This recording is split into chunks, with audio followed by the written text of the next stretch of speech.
जय गोपी जना वल्लभा गिरिवारधारी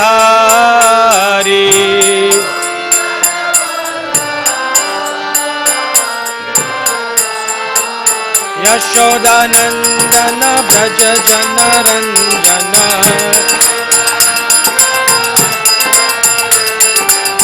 यशोदानंदन ब्रज जनरंजन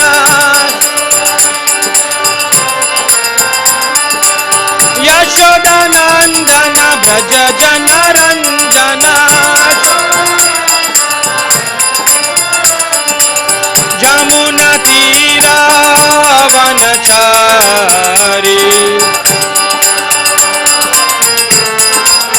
जमुना तीरा वनचारी जय राधा माधव कुंज बिहारी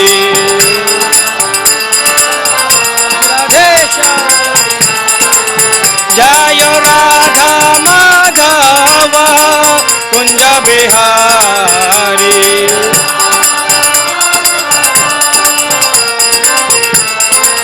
जय राधा माधव कुंज बिहारी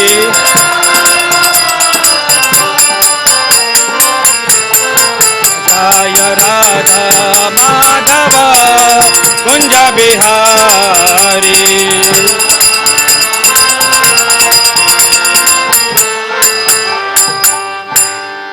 जय ओम विष्णुपाद परमहंस परिव्राजकाचार्य अष्टोत्तर शतशिष्य श्रीमद् डिवाइन ग्रेस श्री लयसी भक्ति वेदांत स्वामी श्रील प्रभुपाद की अनंत कोटि वैष्णव वृंद की नामाचार्य श्री हरिदास ठाकुर की प्रेम से कहो श्री कृष्ण चैतन्य प्रभु नित्यानंद श्री अद्वैत गदाधार शिवास आदि गौर भक्त वृंद की श्री श्री राधा कृष्ण गोप गोपीनाथ श्याम कुंड श्री राधा कुंड श्री गिरि गोवर्धन की ब्रजभूमि वृंदावन धाम की मायापुर नवद्वीप धाम की पुरुषोत्तम क्षेत्र श्री जगन्नाथपुरी धाम की गंगा मैया जमुना मैया की भक्ति देवी तुलसी महारानी की समवेद गौर भक्त वृंद की निताय गौर Premanandi All glories to the assembled devotees.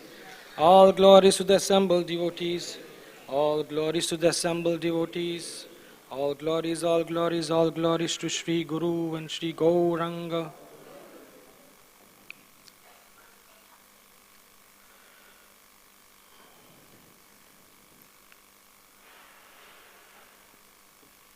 So reading from Chaitanya Charitamrita, Adi Leela, Chapter 4, entitled The Confidential Reasons of the Lord's Appearance. Text 56. Radha Krishna Eka Atma Dui Dehadhari Anyone Vilase Rasa Ashvadana Kori Radha Krishna Ekatma Dui Dehadhari Anyoye Vilase Rasa Ashvadana Kori Radha Krishna Ekatma Dui Dehadhari Anyoye Vilase Rasa Ashvadana Kari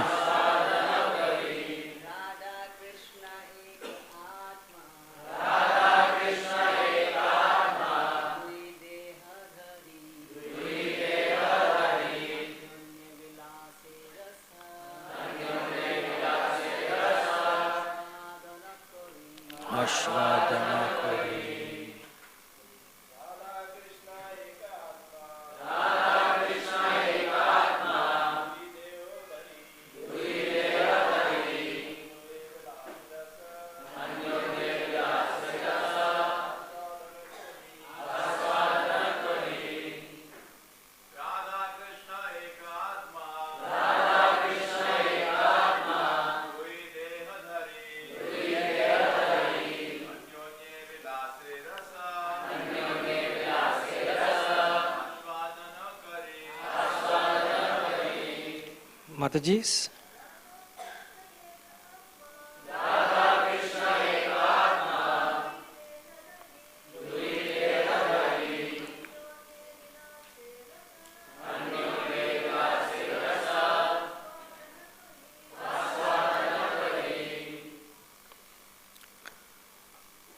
Radha Krishna, Radha and Krishna.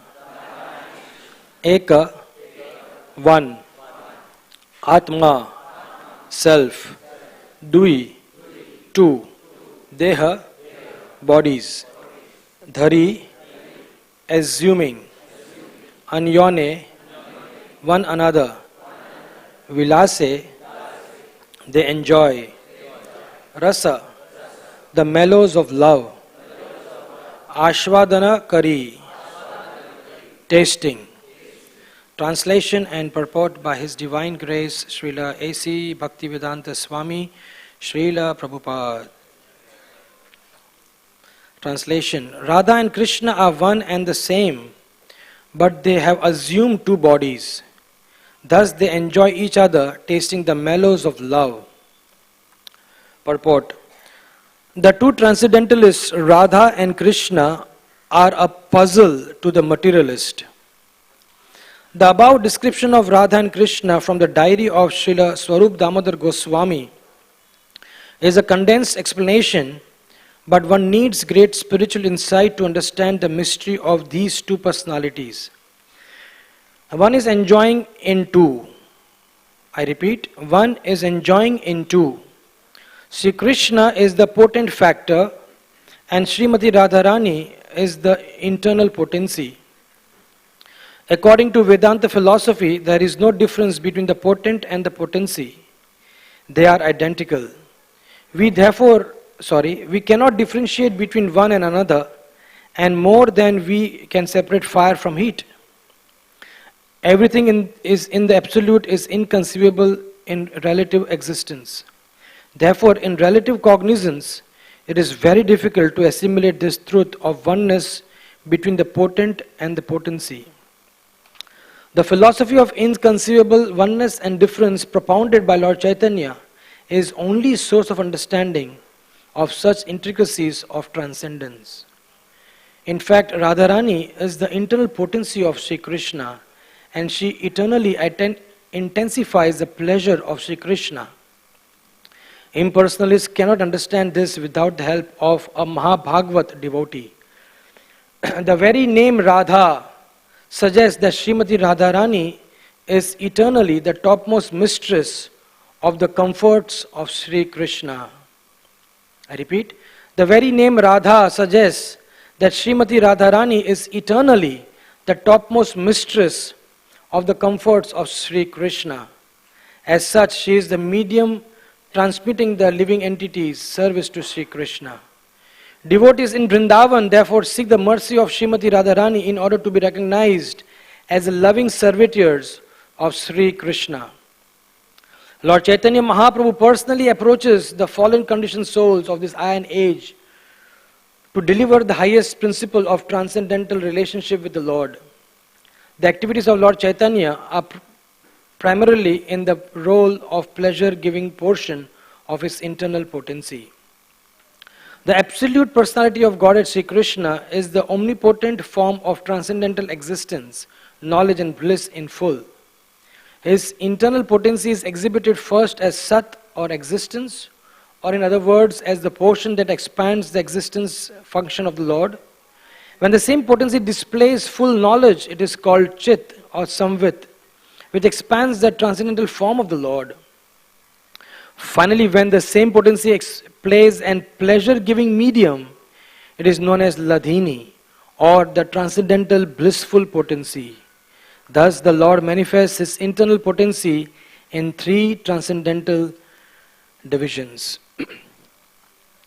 Om Jnana Timirandhasya Jnananjana Shalakaya Chakshurun Militam Yena Tasmai Shri Guruve Namaha.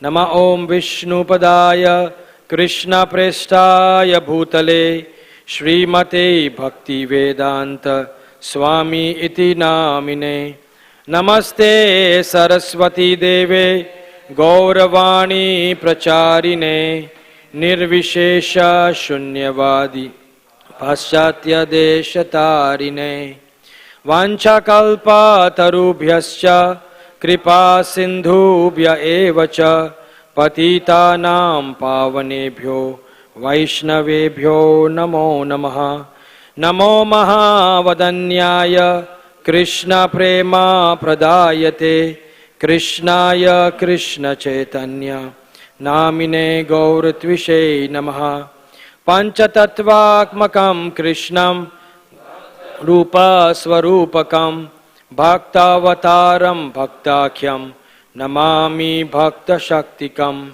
He Krishna Karuna Sindhu Dina Bandhu Jagatpate Gopesha Gopika Kanta Radha Kanta Namostute Jayatam Suratau Pangor Mama Manda Matergati Matsarvasva Padam Bhojau Radha Madana Mohano Divyat Brindaranya Kalpadrumada Shriman Ratnagara Shinghasanasto Shri Shri Radha Shila Govinda Devo Presthali Bisevya Manosmarani Shriman Ras Rasarambhi Bamsi Vata Tatastita Karshan Venu Swaner Gopi Gopinatha Shri Estanaha Tapta Kanchana Gaurangi Radhe Brindavaneshwari Vrishabhanu Sute Devi Pranamami Hari Priye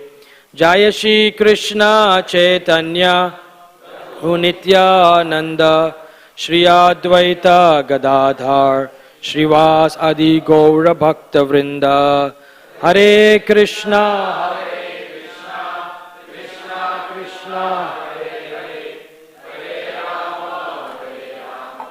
Rama Rama Hare Hare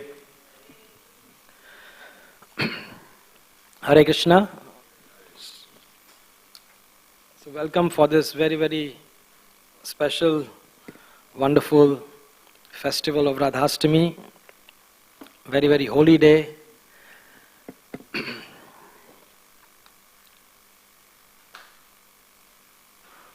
It is very interesting that the last 1 month in our Vaishnava calendar, every year this month, it begins with the beautiful festival of Balram Jayanti, and then we have Janmashtami, Jhulan Yatra, and then of course the most holy of holy days, Radhastami, which is today.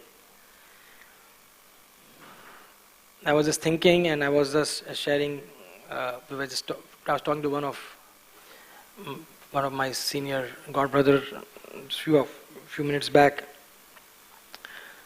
and he was saying that Janmashtami is like the birthday of the father's birthday. So father has lot of family connections. Many times he has lot of social connections, business connections. So it is a very public affair. Yeah? But usually, in a very, very classical sense, the mother's birthday is a very private affair. Today I was driving down from my home, and usually, when we are coming for Janmashtami, early morning, we see big hoardings, right? Sarvajanik Dayandi Utsav, and all sorts of hoardings all over Bombay, talking about, Sarvajanik, that, Janmashtami, which is for them, it is Dayandi or whatever they call it. But I challenge you, you search whole of Bombay today, you will not find a single hoarding which says Sarvajanik Radhastami Utsav Mahotsav. Not at all. Because it is a very, very private affair. So we are very fortunate that Janmashtami was so much management, so much lines, and so much of, abhisheks and this and that. Yes, it is good. It is required because that is the way we celebrate Janmashtami. But Radhastami is a very private affair. Only family members. And today morning and of course today evening, more family members will come. Of course, in one sense, Vasudhaiva Kutumbakam, the whole creation is our family. No doubt about that. It's Vasudhaiva Kutumbakam. But yes, the people who really understand the glory of Radharani are very, very rare. Manushanam sahastreshu kasijati siddhaye sudurlabham. I mean, very durlabh, who understands Krishna. And more rare than to understand Krishna is to also understand the glories of Srimati Radharani. Radharani is, as Prabhupada calls it very nicely, she is Jagan Mata. That very word, at least for me, I'm sure all of you also, gives a very soothing feeling, gives a very sheltering feeling, gives a very motherly feeling, which we all are always wanting. She is Jagan Mata. She is the mother of the whole creation. She is always there to give shelter. Father is strict. Sarva dharman parityaja, abandon, and he just makes so much rules. But Srimati Radharani is very loving. And as we go to discussing today, we will, I'm sure all of you know it, but we will be discussing more and more about her wonderful personality. A personality which is most suitable to take complete shelter of. So, yesterday Gaurang Prabhu beautifully explained what is Radha Tattva, the Tattva of Srimati Radharani, the science of Radharani. It is a very, very confidential understanding. And Prabhupada in one of the lectures was saying that to understand Radharani, there will be so many misconceptions. And Prabhupada said, then changed, he said, not misconceptions, actually no conceptions. People have no conception of who is Radharani. They have no understanding of who is Radharani. And it is so rare that even people who are devout devotees of Krishna, of Vishnu, of Narayan, even they don't have understanding of Radharani. Now we go back in history, this very, very extremely important part of history which happened in Jaipur. This was this great ruler, Maharaj Jai Singh. He was very much influenced by Gaudiya Vaishnavism because, as I was reading his history, at the age of 7 he went to Vrindavan.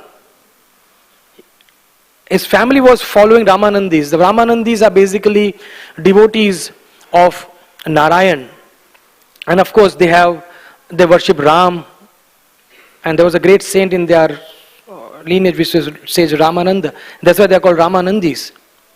So the whole family was very much influenced by the Ramanandis. But because at this young age he went to Vrindavan and somehow his heart was captured at this young age, so he was very much attracted to Vrindavan.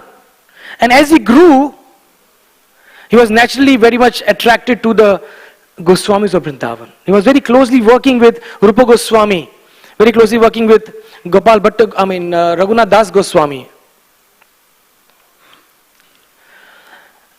And at one point, it's a beautiful history. We're just trying to cut it short to address the issue that we are talking about today. At one point, he actually wanted to worship Radha and Govinda in the temple because the deities came there, and he said, "Oh, it's such a fortune to worship Radha and Govinda." The Ramanandis were the spiritual heads of the kingdom, and they said that your Gaudiya Vaishnavism is not a bona fide religion at all. It was the attack on the very root of the existence of Gaudiya Vaishnavism. They were just trying to say that, well, it is not a bona fide religion. Why? Because there is no official commentary on the Vedanta Sutra that you have. Every bona fide sampradaya needs to have a commentary on Vedanta Sutra. And where is your commentary? And our Acharya said, well, Srimad Bhagavatam is the natural commentary written by Vedavyas, so there was no need to write a separate commentary. He said, no, you need a commentary. And if you do not write a commentary in the next 1 week, we will de-recognize, or rather it was never recognized anyways, but we will not consider Gaudiya Vaishnavism as a bona fide religion. That means all that Chaitanya Mahaprabhu did, he was no more, he went back, was questioned. And as an outcome of this decision, well, the most painful thing that they ordered is that you cannot worship Radharani next to Krishna, because she is not married to Krishna. You can worship Ram Sita because they are married. You can worship Lakshmi Narayan because they are married. But Radha was not married to Krishna, so she has to be taken away and worshipped separately. And to the great pain of Jai Singh, Maharaj Jai Singh, he had to follow the orders of the Ramanandis and separate Radha Rani from Krishna. So that was the most painful thing. The devotees were so pained. How can Radharani be separated from Krishna? And of course the beautiful story happened. The news went to Vishwanath Chakravarti Thakur. He was very old. He called for Baldev Vidyabhushan and said, you must protect this, our sampradaya. And then of course he went to Vrindavan. He prayed to his deity Govindji. And the Govindji said, okay, just become a stenographer. I'm dictating, just write. And the deity spoke, the Govinda Bhasya. He presented the commentary. They recognized. The whole understanding of Radha Tattva was recognized. Yes, Radha Rani. The whole understanding of Parakiya Ras, that relationship with Krishna outside of marriage, which was recognized. The point we are trying to drive over here, my dear friends, is that this understanding of Radharani is very rare. You can be a devotee of Vishnu, you can be a devotee of Ram and still not have understanding of Radharani. That's how rare it is. That's the purpose of just pointing out this story to us. So how fortunate we are that we have access to this understanding by the mercy of Srila Prabhupada and our spiritual masters. So we must understand that Radharani is not an ordinary lady. And Prabhupada says, and not even a special lady. Prabhupada is very emphatic. She's not an ordinary lady, and people say, yeah, she's not an ordinary lady. And she's not even a special lady, because she is not a lady at all. She's a divine energy of the Lord. You understand this? Sometimes we say somebody is not ordinary. Oh, then he must be special. But she's not even special. She's not a lady. She's not one of the ladies of this world that Krishna associates with. That means there is absolutely no material understanding or connection to that relationship. So before we really go into discussing about Radharani, let us understand, let us get this out of our mind, that there is absolutely nothing material in this relationship. Because till the time we are tinged, at least for the next 2 hours or 1.5 hours, or at least for this day today, and slowly extending it from today to our whole life, let us understand there is nothing material between Radha and Krishna, because our dumb senses, which are so much polluted and contaminated by this kamaras, the rasa of lust. I mean, it's not a rasa. It is something very distasteful. But till the time, there's a beautiful bhajan, Kamarasa Tyaga Pyare Ramarasa Bhariye. That till the time you do not give up the desire for sense gratification, which is grossly seen in the form of sexual desire, till the time the Ramaras or Krishna Ras will not enter your heart. And you will always see a man and a woman relationship through this lusty understanding. How can a man and woman be together and not have lust? So my dear friends, please get this out. Put it near the shoe stall. And pick it up when you go out. If at all you want to put. Just let us understand. There's nothing. And when I'm telling you, I'm much more telling myself. Let us all understand there's nothing material, because she's not a lady. She's a divine energy of the Lord. As Prabhupada explains in this beautiful purport, Srimati Radharani Krishna expands in 3 potencies. Krishna is unlimited potency. But he expands in this 3 potency. And what are those 3 potencies? Sandhini, Samvit, and Ladhini Shakti. The Sandhini Shakti is what sustains every living entity. The sustaining force of every living entity is the Sandhini Shakti of the Lord, which is the predominating deity of that Shakti is Lord Balramji. Because he sustains everything that exists in the material and the spiritual worlds. So Krishna expands as Sandhini Shakti to really sustain everything, the whole creation, material and spiritual.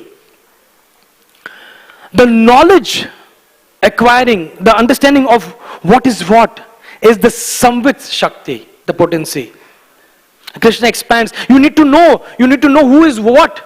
The knowledge is the Samvit. And with all these things, Krishna said, well, I also want to enjoy.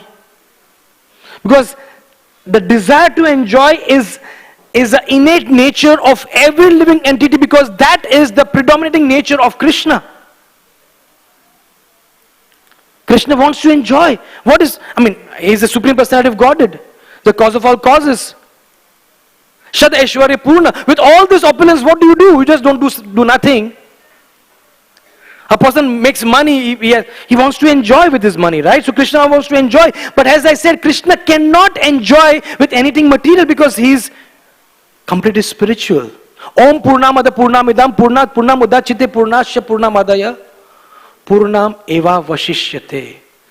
What a brilliant understanding of Krishna. When I first read this, it was most amazing. That Krishna is perfect and complete.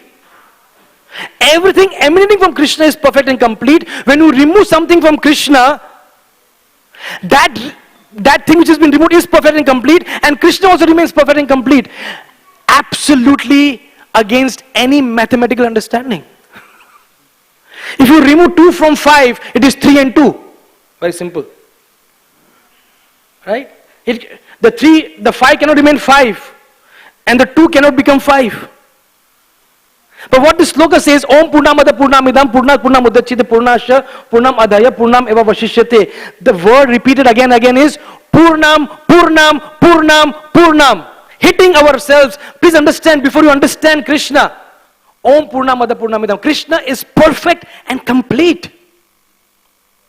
The 9-10 cantos is telling us again and again, what is Krishna? The Bhagavad Gita told us about Krishna. The Vedas told about Krishna. And then comes the 10th canto, which slowly gives only a glimpse to us.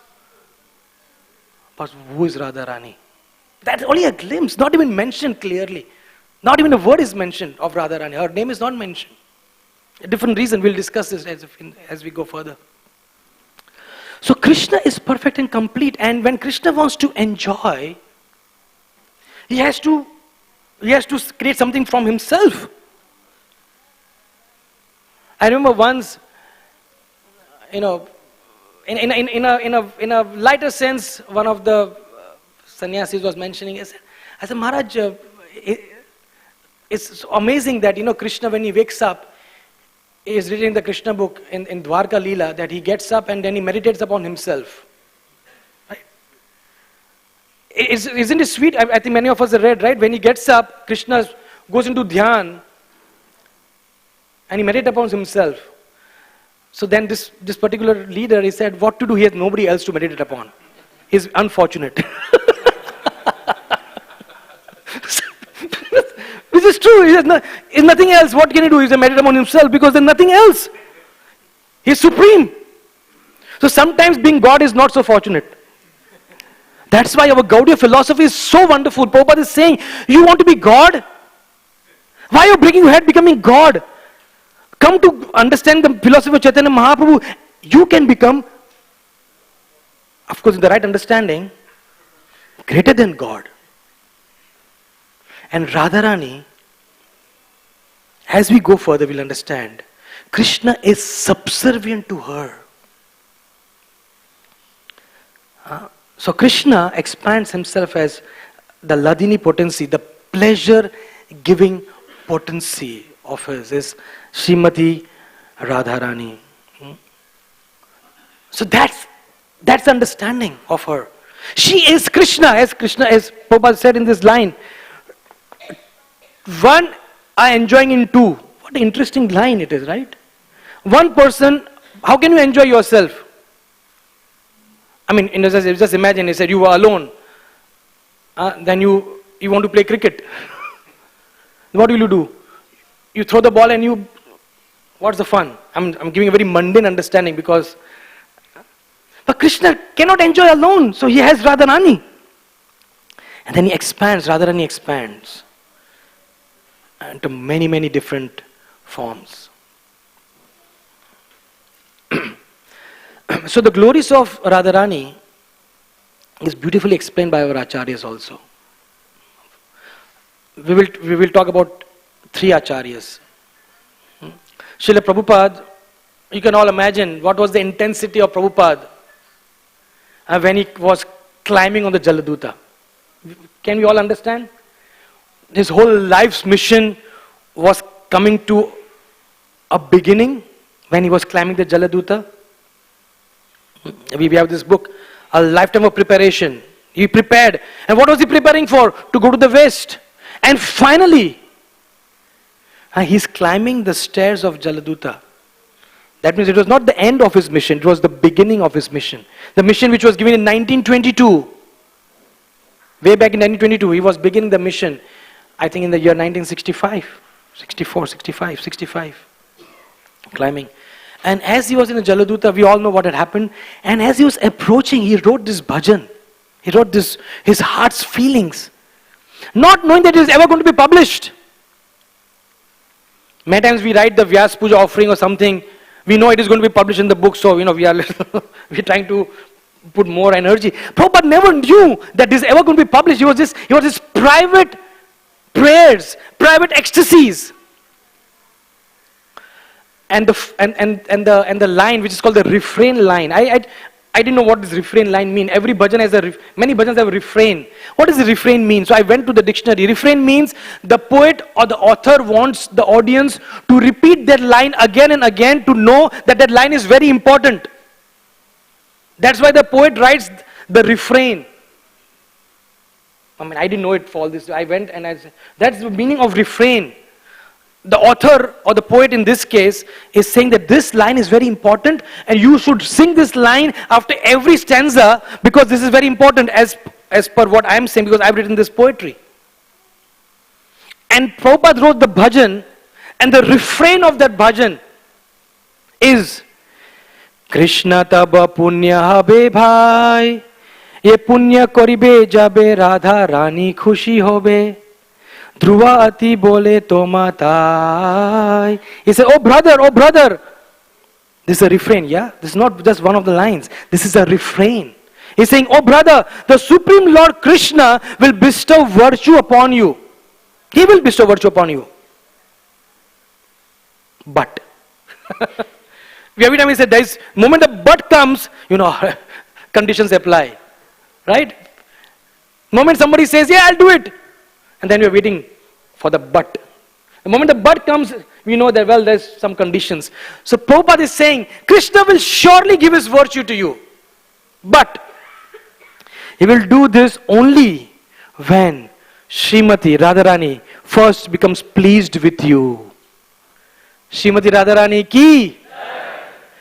Prabhupada is very clearly saying, only if Radharani is pleased with you, Krishna has anything to do with you. Otherwise, he has nothing to do with you. Very simple. He has no time for you. He's too busy. You can be jumping and trying to attract his attention. Nothing will work. He's a big man. Krishna is a big man. You cannot just attract the attraction of a big man so easily. But Prabhupada is giving a secret here. He said, you cannot attract his attention. He will give his virtue to, but only, this word only. He's not saying this and also this. There's 2 or 3 options. No, there's only one option. Please understand, there's only one option.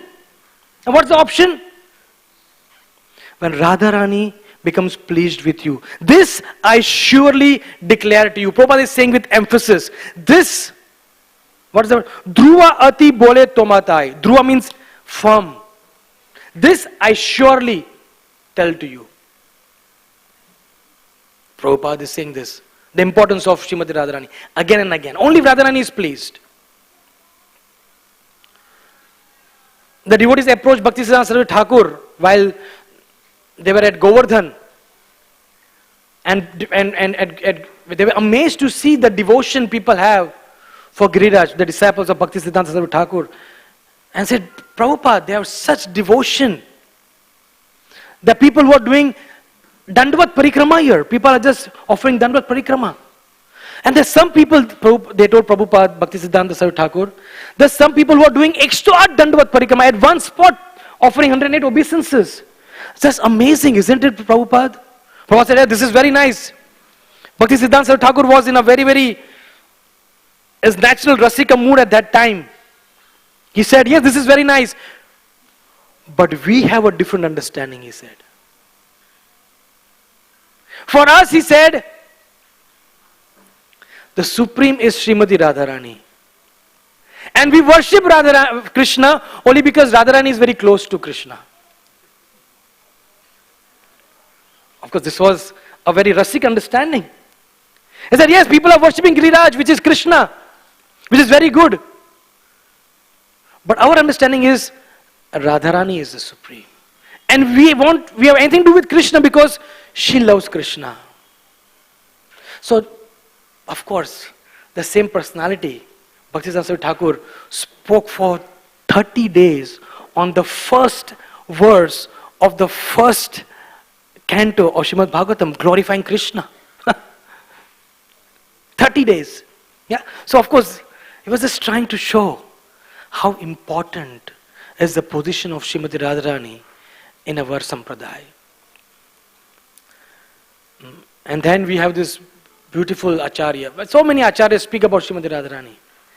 We have this beautiful, this Acharya, Vasudev Ghosh. He said, Yadi gaur na hoito, tabe ki hoito, kamona dhoritam dhe. He's just saying, what would happen if Mahaprabhu would not be there? The first line, what he says. He says many things. If Mahaprabhu would not be there, what would happen? That's a homework for all of you to refer. Different things that he says. But the first thing he says, Radhara Mahima Premarasa Sima Jagata Janatake. How would have the world ever known the glories of Srimati Radharani? And without knowing the glories of Radharani, how would you really make progress in Krishna consciousness? So this is the glorious position of Srimati Radharani. Even when you refer the Brihad Bhagavatamrita, very amazing scripture written by Sanatana Goswami, establishing in a very chronological way, very scientific way, who is the greatest devotee of the Lord. It can be a whole seminar. Radhanath Swami gave a whole 6-day seminar on Brihad Bhagavatamrita. But just to get a clarity from that, first, we are just going a little fast forward. First he said, Lord Brahma. Yeah, Brahma is a great devotee, but higher than Lord Brahma, of course there are many other people before Lord Brahma. But higher than Lord Brahma is Lord Shiva. Because Brahma is more in the Karma Mrisha category. The devotees of Lord Brahma, more of Karma Mrisha. But higher than Lord Brahma is Lord Shiva, because devotees of Lord Shiva are more in the Jnana category. Jnana Mishra Bhakti is higher than Karma Mrisha Bhakti. And then slowly Brihad Bhagavatamrita explains, yes, Brahma is there, higher than Lord Brahma is Lord Shiva. And then it enters into the domain of Shuddha Bhakti. As we saw, the train enters into the domain of Shuddha Bhakti, the understanding. And what is he saying? Then he says that yes, higher than Lord Shiva, is Prahlad. Prahlad is higher than Lord Shiva, but he was in Shantaras. He was just offering prayers to the Lord.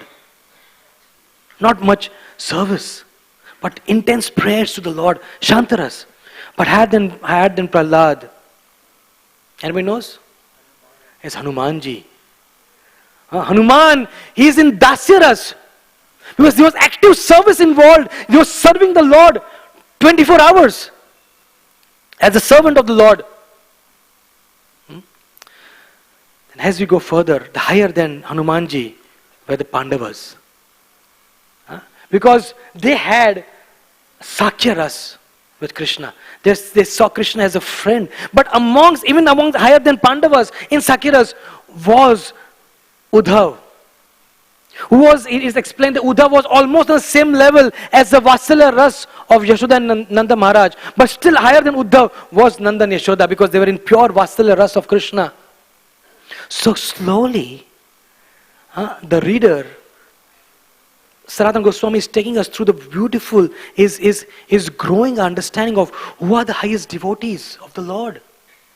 Of course, each of the devotees are very happy being what they are. They are satisfied. Hanuman is very happy to be Hanuman. He never wants to be having a Sakya relation with the Lord. Unthinkable for him. He's happy, but still, there is gradation there is some hierarchy. Not to say that one is less or more, but the understanding is more deeper. Then it goes further to Nanda and Yashoda. But ultimately, the point we want to drive is, it culminates in the gopis of Vrindavan. Aradhya Bhagavan Vrajesh Tanaya Tad Dhama Vrindavanam Ramya Kachitu Pasana Vrajavadhu Vargenava Kalpita. Shrimad Bhagavatam Pramanam Amalam Prema Pumarto Mahan Shri Chaitanyam Mahaprabhu Matamidam Tatra Dharana Paraha. This is the Mata. Shri Chaitanya Mahaprabhu Matam Idam. This is my Mata. What are these 5 things? The Lord that we want to worship, Aradhya Bhagavana, Brajesha Tanaya. We want to worship that Lord who is the son of Nanda Maharaj. Brajesha is Nanda Maharaj, who is the son of Nanda Maharaj. Krishna of Vrindavan. The Dhama Vrindavan, the place that we want to worship. There are millions of holy places, but the highest of all holy places is Vrindavan. And there are hundreds and millions of devotees of the Lord. But of all the devotees, the highest devotee is the Brajabadhus. So that's what Bhagavatamrita establishes. The highest is Brajabadhu. And of all, Srimati Radharani is the highest. So that is the glorious position. What we are trying to do is just establish the most unique and the most blessed position of Srimati Radharani. On this day, we must understand who she is. Otherwise, just Radhe, Radhe, Radhe, Radhe is just emotion, is just dry emotions, no substance. Substance comes with knowledge. Jnana is required. And the Jnana in application becomes Vigyan. But what can you apply if you don't have Jnana? So this knowledge is required. Otherwise, just emotion without knowledge becomes Sahajism. We cry for Radharani. Oh, Radhe, Radhe. But as Bhaktisiddhanta Thakur said, the moment they become free from that crying, they go and smoke a bidi. They need to smoke that bidi because there's no substance inside. So what we're trying to understand is the tattva, the glories of Radharani. Because then, when from our heart, when we say, Jai Jai Shri Radhe Shyam, or when we chant Hare Krishna Mahamantra, Hare Krishna, Krishna Krishna, Hare Hare, Hare Rama, Rama Rama, Hare Hare. When we chant this Mahamantra, we understand how glorious is Srimati Radharani. Radharani expands herself, as we said, Krishna expands himself in various swamsas and vibhinamshas. Similarly, Radharani, who is the direct expansion of Krishna, she also expands herself. Mainly in three different categories. Very interesting. The Vaikuntha Lakshmi Gana, the Puri Dvaya Mahishi Gana, and the Vraja Gopi Gana. Gana means a group. The first is the Vaikuntha Lakshmi. The Lakshmis. Lakshmi Sahasra Sata Sambrama Sevyamanam Govindam Adipurusham Tamaham Bhajami. The millions and millions of Lakshmis which are serving Govinda, as explained by Lord Brahma in the Brahma Samhita. Who are they? They are expansions of Srimati Radharani. But what is their speciality? What is their unique feature? Lakshmis, they are four-handed, where Radharani is two-handed. So there's a difference of form and difference of their mood. It is filled with Aishwarya. That Gana, which is the Vaikuntha Lakshmi Gana, their mood is filled with Aishwarya. And then, little higher than Vaikuntha, I would not be right to say higher, on the same level, but similar, the next Gana is Puri Dvaya Mahishi Gana. That means the queens of Dwarka. Radharani expands as the queens of Dwarka.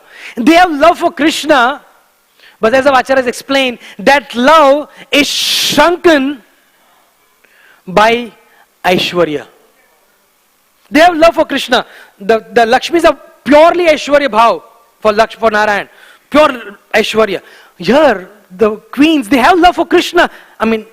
They are queens, they are wives. But it's explained that the love is shrunken. It's like, you have a grape, a green grape, and then it shrinks. It becomes a dry grape. And because there's some pressure on that grape, there's some effect, some atmospheric effect, some drying happening. So it gets dried into a dry fruit grape. It is still sweet. When you eat that kismis with this dry fruit, it is sweet. But it is dry, it's shrunken. But the full-fledged grape, which is turgid with rasa, are the Brajabadhus, the gopis. Because there is no Aishwarya. It's only Madhurya. It's only love for Krishna. But the queens, they have love for Krishna, but it's shrunken by tinge of Aishwarya. Lakshmi was told that, if you want, he said, I want to participate, in the Rasa Leela. I said, you want to participate in Rasa Leela? Please, you need to be like these gopis. And you need to make cow dung patties. Me and cow dung patties. How is it possible? Not possible. She couldn't enter the Rasa Leela. She did tapasya at Belavan, but she couldn't get into, because the Aishwarya was a problem. A serious problem in entering Vrindavan. It is explained, this beautiful story, that Krishna was having intense headache in Dwarka. Maybe he saw all of us. So, my God, what sort of devotees we have. You get headaches, when you have some problem on your head. Oh, baapre, kya karu abhi yaar. But how can Krishna have a headache? Krishna is, Satchit Ananda Swarup. But Krishna had a headache. And Narad Muni was in Dwarka. He said, Krishna said, Narad Muni, I have intense headache. It's just unbeatable headache. It's just uncurable. Just too intense. So I said, please tell me, what do I do? Your body is spiritual. I can't give any material medicine to you. You can't go to a Bhaktivedanta hospital. Krishna had a headache. What do we do? So I said, you get the dust of the lotus feet of my devotee. And Narad Muni said, very easy, no problem. There's 24 hours medical counter available. Devotees with dust, no problem. So he went to the queens of Dwarka. He said, your husband, Krishna, is having a headache. I said, oh my God, we are very pained. It's just unthinkable. They were really sad. How can Krishna have a headache? They were really, really sad. I said, can you please tell us what we can do? I said, give your dust. Krishna is asking for your dust. I said, no. How can we give dust? He is our husband. We worship in our heart. How can we give dust? And besides, if we give dust, we will go to hell. How can our dust come on Krishna's head? We will go to hell. We can't give dust. I said, Krishna is suffering. Yeah, but we can't give our dust. We feel sad. Yes, they felt sad. They were seriously sad. There's no question of their love for Krishna. 100% love. But, what was it? They could not give the dust. Then Gaur Govind Maharaj was explaining, Narad Muni was thinking, Gaur Govind Maharaj tells this story in a very beautiful way. And then Narad Muni was scratching his head. What sort of devotees are this? They want Krishna to suffer but not ready to give dust. So then he said, let me go to Vrindavan. And then Narmani went from Dwarka to Vrindavan. And when the gopis were all waiting in Vipralamba, waiting for Krishna, and they saw anybody coming from the direction of Dwarka, they would run to him. Can you imagine the intensity of the gopis? I think none of us can imagine. Just for years and years, they just kept on looking. Gaur Govind Maharaj explains, kept on looking in the direction. They would get up in the morning, get ready and run and just simply wait. Doing what? Just look in the direction of Dwarka. And anybody coming there, they would ask, and they saw Narad Muni coming. He said, the great devotee of the Lord. He said, Narad Muni, you're coming from Dwarka. Please tell us, how is Krishna? I said, oh, your Krishna is suffering from intense headache. They were pained. They said, what happened? What can we do about it? I said, Krishna wants the dust of his devotees' feet. Can you give? And the gopis said, take it as you want. The gopis were pulling Narad Muni. No, don't take mine. Take mine. Take mine. Don't take hers. Take mine. And Gaur Govind Maharaj explains there was craters and craters of craters formed because there was so much dust giving bags full of. He said, Gaur Govind Maharaj said, he gave bags full of dust. Take it. Can you imagine this? They were not just small holes. They were craters formed. The gopis just dug all the dust. Take it. Take as much as you want. And Narad Muni said, do you know what you are doing? I said, of course we know. You know, many times, devotees who are intense love, people think they are foolish. The gopis were coward girls. Many of the people thought that, oh, what do they know what they are doing? But, Yogakshama Mahamyam, Krishna carries what you have and supplies what you lack. All the knowledge that you need to know about Krishna is just revealed. You don't have to really be a scholar of the Vedas. Because it is explained, Yugala Nama Shruti Sar hai. The Sar of all Shruti, all the scriptures is in the holy names. The gopis, of course we know what we are doing. We are going to go to hell for the rest of our life. But if we can save Krishna's headache for 1 second, we are fine to go to hell for the rest of our life. Can you imagine this mathematics? 1 second of peace to Krishna, they're ready to live for eternity in hell. This is the difference between the love of the gopis of Vrindavan and the love of the queens of Dwarka and the love of the Lakshmis of Vaikuntha. Of all these gopis, Srimati Radharani is the supreme. Srimati Radharani ki! Jai. So this is the uninterrupted, unmotivated love for Krishna. Bhakti is anya abhilashita shunyam jnana karmadi anavritam. The epitome of bhakti is Srimati Radharani. Anya abhilashita shunyam, no other desires. Now my dear friends, when we are hearing this, and let us not just hear it. I said, yeah, of course we should hear it in a way that we are glorifying Srimati Radharani. But parallelly, we must also be hearing this. I said, okay, how can I learn something from this? What can I learn? If we simply hear and not do anything about it, then it's simply Shramaya Vai Kevalam. And you can keep on hearing. I don't know, this may be at least my 30th Radhastami. But when I was asking myself today morning, no difference at all. Why? Because we heard it, but we didn't hear it. There's a difference between hearing and hearing. So when we are hearing these amazing stories of intense devotion, obviously we cannot imitate them, otherwise we'll die. But we can follow in the footsteps of these Brajabadhus of Vrindavan. To do bhakti with no motivation.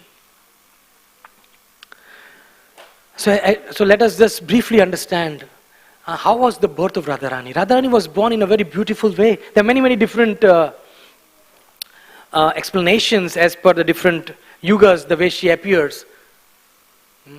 But Vrishabhanu Maharaj and Kirtada Devi were staying in this beautiful area of Mukharyavali or Raval, which is known right now. And they were just hoping that they would be getting a child. They were just trying all possible means, but they were not getting a child. They were very upset, very sad. But of course, they were upset and sad, but they would continue doing their devotional service. Many times when we don't get something, we are praying for it, then we say, well, what's the use of this devotion? I'm not getting what I want. Huh? That is business. That's not devotion. Vrishabhanu Maharaj was continuing his service. And at the most unexpected moment, he was in the river Jamuna, right? Submerged. And he was offering prayers. He was doing his afternoon Gayatri, offering his oblations in the holy river of Jamuna. A most amazing thing happened. 1,000-petal lotus just came swimming towards Vrishabhanu Maharaj. And he was eyes closed. This is of course explained by Gaur Govind Maharaj. His eyes was closed and it touched him. And it was such a feeling of, what's this? Not that he was scared. Oh. But it was just current of ecstasy which just vibrated in his body. What's this? And when he opened his eyes, this is beautiful 1,000-petal lotus. And within that was just unlimited light coming. And he saw in within the lotus, in the whirl of the lotus, the beautiful child. Golden color. And he said, who is this? And he was looking, they were wanting to have a child. He took this baby girl and went to Kirtida Devi. I said, well, I found her in the Jamuna. So maybe this is the prayer, our prayers are answered. And that happened today in the next 2 hours at 12 o'clock. This whole beautiful pastime of Srimati Radharani revealing herself to be staying in the home of Vrishabhanu Dulari, Vrishabhanu Nandini, the beautiful daughter of Vrishabhanu and Kirtida Devi. So she was born in a most amazing mystical way. And then as they were playing with her, Maharaj was saying that small children, anyway very beautiful. They're very sweet, they're very chubby or whatever you call them. But can you imagine what was the beauty of this baby girl, Srimati Radharani? Golden effulgence, the direct goddess of fortune, the supreme goddess of fortune. But there was some deficiency. What was that?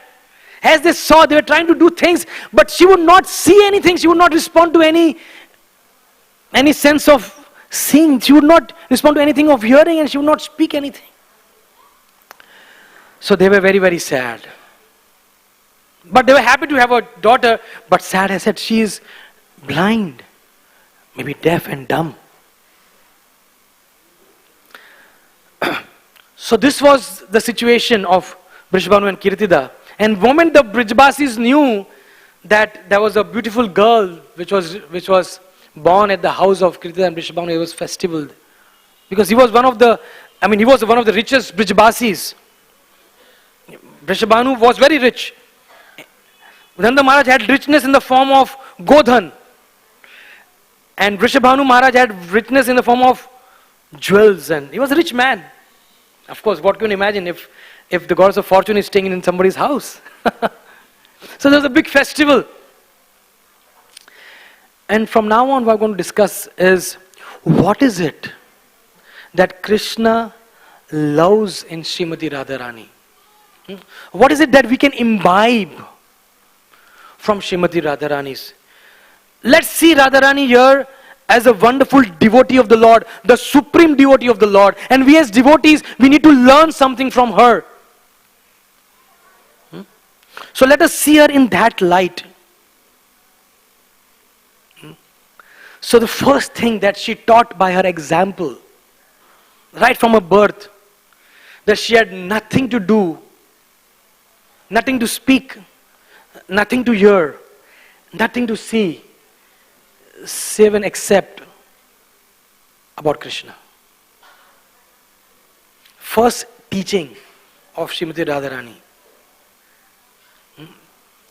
As devotees, we should also have that for the 3 monkeys. 3 monkeys, right? Not to see anything which is not Krishna conscious, not to hear anything which is not Krishna conscious. Now many times we hear this, that things unfavorable to Krishna consciousness should be rejected and things favorable should be accepted. But as we spend more time in Krishna consciousness, I can say for myself, and you can take it if you feel for yourself also, we become very lax. And we start doing things which are very dangerous to Krishna consciousness. We start seeing things which are dangerous. We start hearing things which are dangerous to Krishna consciousness. And we start speaking things which are dangerous to your Krishna consciousness. But because we feel that we are quote unquote senior people, we have spent 10, 15 decades in Krishna consciousness, I will not be affected. But it is dangerous. It is very dangerous. Bhalna peribe al bhalna khoipe swapne be bina koribe stri sambhashana. This is the instruction not given to some neophyte devotee by Chaitanya Mahaprabhu. Oh, you are a neophyte devotee, I'll tell you this. This is instructed by Raghunath Das to Raghunath Das Goswami. Bhalna peribe, bhalna khoibe, swapna be bina koribe stri sambhashana. For stri, it means the opposite. Or maybe it is, with the current situation, it means the same also. What to do? We'll have to change our thinking, our talking. Yeah. So Radharani, through her beautiful, the first teaching that's teaching that, she didn't have nothing to, it is explained by Gaur Govind Maharaj, that, she was up there and Krishna said, I'm going to descend down and you also come down, when we are going to perform pastimes on Bhu Vrindavan. He said, I don't want to come down. He said, no, you have to come down. Without you, what will be the pastimes? Govardhana has already gone down, Jamuna has already gone down, the Gopas and Gopis already gone down, now you have to come down. Radharani said one condition. As I said, there's that but always, right? But, I'll come down, but. What was the condition Radharani made? The one condition that she made is that the first thing that I ever see, the first person that I ever talk to, and the first person that I ever touch, the first person that I ever smell, the first person that I ever see should be you. That's the condition. Because I have nothing to do with anybody else. Akala Ishvara Krishna Ara Sakala Bhritya. That was the teaching that she was teaching to all of us. Krishna is the only truth, everything else is Bhritya. Do we really have conviction in this? Ask yourself, my dear friends, on this holy day of Radhastami. Ask yourself, she's teaching us. So when she was born, Nanda and Yashoda came to say, Badhai ho, Nanda Vrishabhanu Maharaj, you've been blessed by a daughter. Congratulations! And they were all busy with festivities. And Krishna wanted to fulfill his promise to Radharani. And you see this beautiful Leela right there. Krishna goes crawling. And then he pulls the cradle. And then he touches Radharani. And Radharani opens her eyes. Because the only thing that she as a supreme devotee wants to see is Krishna.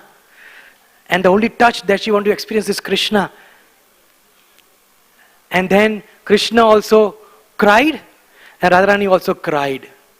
The only thing that she wanted to hear is Krishna's words, and the only thing that she wanted to speak was with Krishna. So the first thing, my dear friends, that we are learning from Radharani, that let us all become Krishna-mai. What is Krishna-mai? That every senses are filled with Krishna. It's a long drawn process, no doubt. Our senses are just so turbulent. But at least that's the goal. At least let's make that the goal. The problem is many times we forget the goal.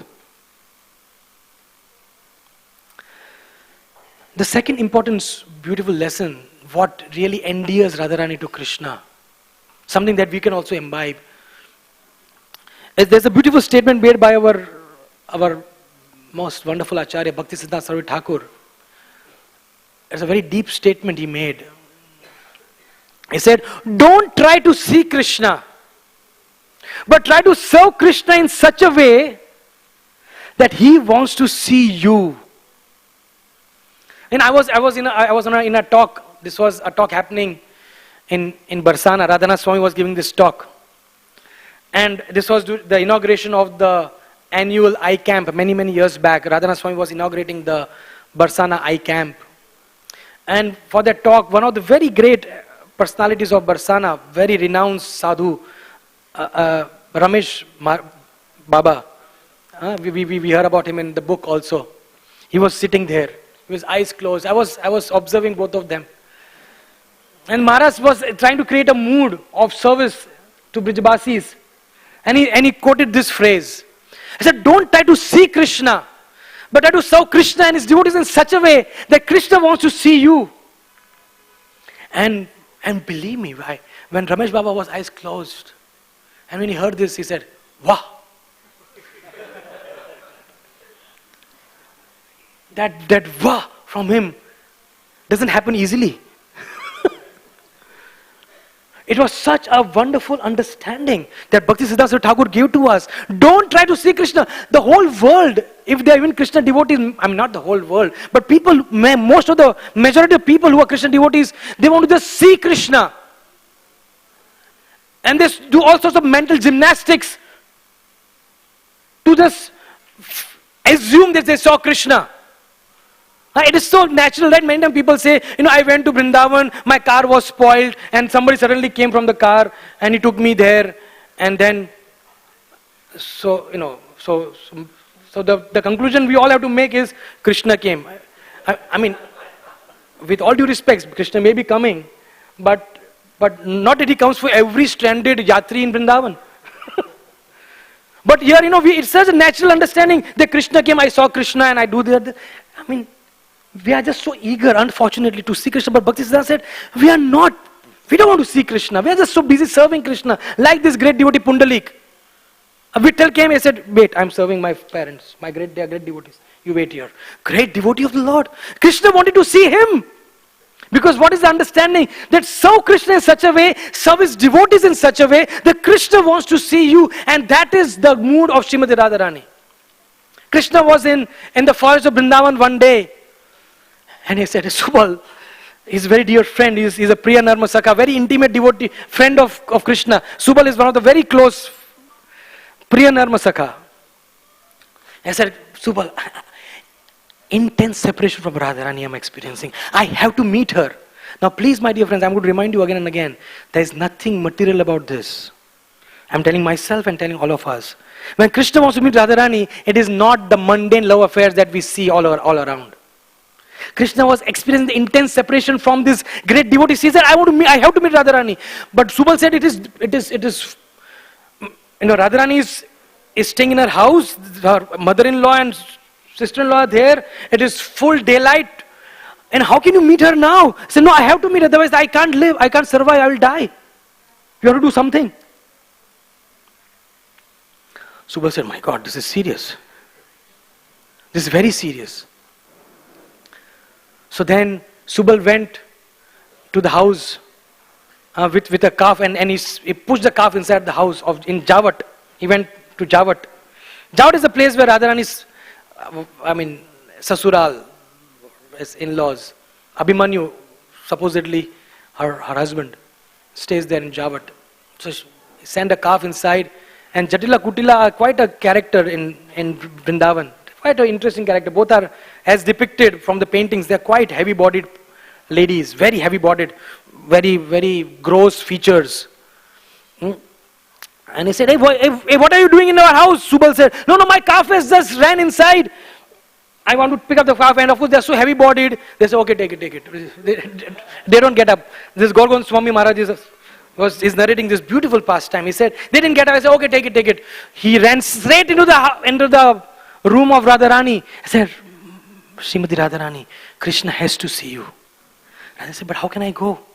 And the interesting part is that Subal Sakha has very similar features as Radharani. He is very delicate, similar features. Subal Sakha said that let's exchange. I will wear your sari and you wear my dress. We'll exchange and I will sit here and you go.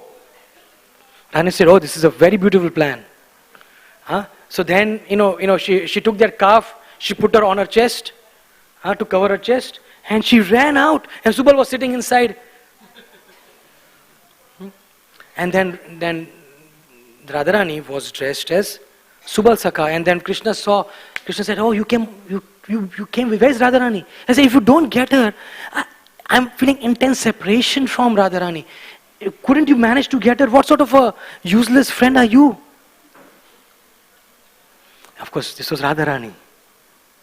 Radharani felt so nice that how much Krishna is intensely wanting to meet with me.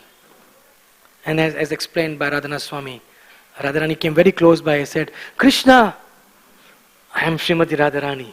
Didn't you recognize me?" And of course, they were so happy being together. And of course, it's not. At least I didn't read what happened to Subal there.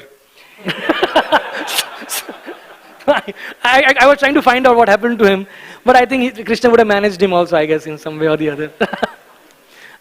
So this is how intensely Radharani is so much intensely serving Krishna that Krishna wants to see her. Radharani becomes angry, and this beautiful place called Managad, Radharani goes into this Mana Leela, and she sits on the place, and Krishna is saying, Krishna is begging. If you see that photograph on this beautiful temple of Man Mandir, Krishna is begging to Lalita Devi. Lalita Devi is quite a very strong personality. He said, "Please let me go inside." Krishna cannot survive knowing that Radharani is upset with him. He cannot survive when Radharani says, I don't want to see Krishna. Krishna wants to see her. That's the love. That's Bhaktisiddhanta Thakur's philosophy. Don't try to see Krishna, but serve in such a way. Krishna is desperately wanting to meet Radharani, but in this case, no entry at all. Krishna said, I have to meet. I have to some other pacify her. He runs down the hill of Man, and goes up to the other hill. And Krishna becomes a beautiful peacock. Started dancing. Krishna is anyway Nataraj. Is anyway Radha Vrindavan Natavar. A great dancer. But when he becomes a peacock, he becomes a more beautiful dancer. He was there dancing, and Radharani sees on the opposite hill. Who is this beautiful peacock dancing? Radharani goes down, and of course this beautiful Leela which is depicted in the Mor Kutir. But behind this very esoteric Leela, it's very esoteric. For most of, at least for me, and for many of us, we might not understand this intense, sweet, conjugal passion of the Lord. But what do we learn from this? What is the lesson that we learn? Let us have this mood that Bhaktisiddhanta Thakur gave us. Don't try to see Krishna the way Radharani is. She's just so busy serving him that Krishna is desperately wanting to see her. He cannot survive without her. And there's so many beautiful examples in our Sampradaya where Krishna is so much lalait, as in Vrindavan they say, "Arey Bhagwan to Radharani ko dekhne ke liye itne lalait hai." The lalait word is so sweetly. There's no English word to lalait. We can say greed, but doesn't really give that intensity. Lalait is very sweet. That Krishna is lalait. He's so greedy to meet Radharani. Why? Because he's so busy serving Krishna. She's just so satisfied serving Krishna that Krishna wants to see her. Second reason why Krishna is. First reason is because she has nothing to do with anything else. She's Krishnamai. That's why Krishna loves her. Second reason, because she's just so busy serving, Krishna wants to just be with her. The third reason, that she is so very secured in her own devotion, that she is just so eager to put everybody in front to Krishna. When somebody is insecure, then he or she wants to be in the front. Like, if you can imagine if Krishna is there and Radharani was insecure, then she would have not allowed any gopis. I am the main gopi. Come on, side. When the beautiful swing pastimes, the Julan pastime of the Lord, which is the most festive occasion in Vrindavan, just went. We celebrated it beautifully. The Julan pastime is explained that Krishna, they made this beautiful elaborate Julan arrangements were done. The one Julan Yatra festival happened at Radha Kund, and the gopis around Vrinda Devi, they made this beautiful Julan from a very tall tree. And then Radha and Krishna were swinging and swinging and swinging. And as the swing goes more, Radharani said, stop, no, don't do too fast. I become giddy. So Krishna said, okay, stop. Then as the swing was moving, but Krishna was still moving his legs. You understand? You can move the swing through your legs if you're sitting. For those who know the science of swinging, it's a science. Yeah. So so Krishna was still doing, and the swing was going more and more and more. And Radharani says, stop it. It is explained by our acharyas that Krishna was swinging the swing so intensely that the swing started going round like this, like a merry-go-round. And Radharani was so intense. Oh, Krishna, stop it. She was hugging Krishna. I said, Krishna, stop it. I can't. It's just so difficult. And by this constant round turning, the branches twisted. Because, the branch on which it was tied, and just few hundred years ago, that same branch was still there on the Imli Tala tree. The same branch which was twisted by the swing pastime was still there. And then Gaur Govind Maharaj explains. And then what happened? Then Krishna stopped the swing. And Radharani got down. And what did she do? She took Lalita Devi and said, now you sit with Krishna and I will swing you. And then she took Vishakha Devi and slowly, and Lalita Devi said, no, how can I sit with Krishna? You have the prerogative to sit with Krishna. Said, no, sit. I want you to enjoy with Krishna. That was the supreme munificence of Radharani. To putting everybody in the front to enjoy with Krishna because he's a secured devotee. Amazing, isn't it? She puts everybody in the front, and Prabhupada explains that when we approach Radharani, and what does she say? She tells that, this devotee, he is better than me. Please accept him. She tells to Krishna. And Krishna says, oh, he is better than you? And Krishna doesn't really analyze any statement of Radharani. It is pure truth when Radharani speaks. Krishna accepts us. That's the glory of Srimati Radharani. That she is just so eager to bring everybody to Krishna. And that should be our mood. We should not be just happy with our own devotion. And that was the great mood of Srila Prabhupada. He was a devotee of the Lord. He was relishing Radha Krishna Leela in Vrindavan. He could have lived the rest of his life in Vrindavan, been a very respectable Brijbasi. But he wanted to give the Radha Tattva to every single person in the world. So if I'm enjoying, everybody should enjoy. That is the mood of Srimati Radharani. That is exactly why Krishna just loves Radharani for what she is, because she's always putting everybody in the front. That's her devotion. It is explained, there's a beautiful pastime of Prabhupada, where Prabhupada, Pushkar Prabhu, who was a great painter, he got different paintings to Srila Prabhupada. I said, which of the paintings should be in the books? Because they were coming out with various Bhagavatam and Chaitanya Charitamrita books. So he made different paintings. And the Prabhupada saw different paintings. And there was one painting which he had made, in which Radharani is pulling Lalita towards Krishna. Of course, that some of the painting is not known to us, but it is explained. Niranjan Swami was explaining in his talk. That's what I was hearing, and he says that this painting, when Prabhupada saw this painting, he said, this is the real mood. This is the mood that Radharani is teaching us, Prabhupada said. That how she is so eager to get everybody close to Krishna. This is a nice painting. This is very nice painting. So that is the mood that we should all have to bring Krishna, to bring everybody close to Krishna. Now, another very, very important reason why Krishna loves Srimati Radharani is completely chaste to Krishna. There's nothing else in Krishna. When you say chastity, it is not just chastity in the form of bodily chastity, but for us, chastity to the teachings, chastity to the sampradaya, chastity to our spiritual master. So it's explained that Krishna wanted to prove the chastity of Srimati Radharani. And unfortunately in Vrindavan, because not unfortunately, but people said, Radharani is, and how can she be chaste? Because she has, she meets Krishna in this and that. Krishna says, but chastity in a mundane understanding Could be that, if a wife is not chaste to the husband, she is not chaste. But the real chastity that Krishna wanted to explain is, if you love Krishna, if you are chaste to Krishna, that's the highest chastity. It is beyond moral chastity. So Krishna had a fever. Krishna gets headache, Krishna gets fever. Quite interesting.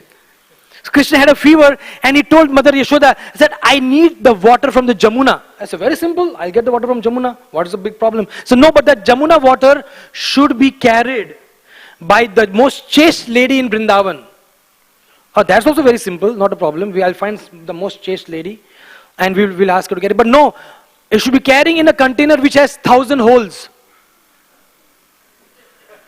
How is this possible? I said, no, that is the only way my fever will go. And Krishna was burning with fever, intense fever. So Mother Yashoda, as explained by Gaur Govind Maharaj, was saying that the most chaste person in Vrindavan, she thought, was Jatila and Kutila, but they keep on talking about chastity. So he said, they must be the most chaste because they talk about chastity, chastity, chastity. So they went to Jatila. I said, Jatila Mata, you are the most chaste. Jatila Mataji was not so comfortable because it just in case if water does not remain, I'll be exposed. So no, you must do it. So Mother Yashoda pushed because she was in intense emergency because Krishna was having fever. So she pushed Jatila. Jatila is the mother-in-law, by the way. So she pushed and Jatila, she took this pot with 1,000 holes and she put in Jamuna. and one step, poof, and everybody was saying, what is this? They're all laughing. And then Kutila said, this is very dangerous, my mother has not succeeded. But said, no, you do it. The Krishna wanted to, Krishna has a great laugh also. Vrindavan is full of fun. Yeah, it's not a serious place, it's fun. So Kutila just took the pot, and moment she came out, she took one step, Gaur Maharaj explained, she took one step more than her mother. She was one step better than her mother. So then they say, oh my God, whom do I find out now? So then, of course, when there's any confusion, any doubts, any difficulties, who comes? Anybody knows? Narad Muniji. Narad Muni comes and he says, in my opinion, you should ask Radharani. I said, Radharani? I said, no, please, she is the most chaste. People couldn't believe, and of all the people, Jatila Kutila couldn't believe. I said, no, we have many times trying to catch her red-handed. We are not yet catch her, but she has this relationship with Krishna. How can she be chaste? I said, no, try. Mother Radharani, with great humility, with great shyness, she went to Jamuna, she took the pot with 1,000 holes, and as she walked, not a single drop of water fell. And she got to Krishna. Krishna wanted to prove to the rest of the world that let's not talk about morality in a chastity. The real chastity for all of us is we are chaste to Krishna, we love only Krishna, we serve only Krishna, we are attached to only Krishna, and that's what we need to love. And that's what we need to have. That's the teaching that we get from Srimad Radharani. Chastity to our sampradaya. Chastity to Srila Prabhupada. That is why Srimad Radharani is so very dear to Krishna.